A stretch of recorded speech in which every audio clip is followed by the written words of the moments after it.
Hvad er sundhed for dig? Mad. Kan du uddybe det? Ja, Hvilken slags mad? Er det alle slags mad? Nej, hvis vi spiser sundt. Hvilken slags sund mad spiser du? Salat. Salat? Med Okay. groft brød. Laver du noget i din fritid, som er sundt? Ja, jeg dyrker sport. Hvilken sport? Fodbold, håndbold, badminton og Ej, men... bolden og battet og... Har du aldrig Bruger set du meget tid på sport? Ja, Hvor lang tid på ugen, sådan cirka? det kan jeg jo ikke sige lige nu og her, vel?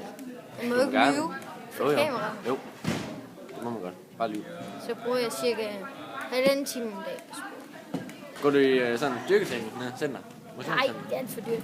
Det kan vi slet ikke håndtere. Ja, nå, okay. Jeg kan min mors økonomi ikke håndtere. Nej, du skal have mange tak, fordi at du vil filme sig også.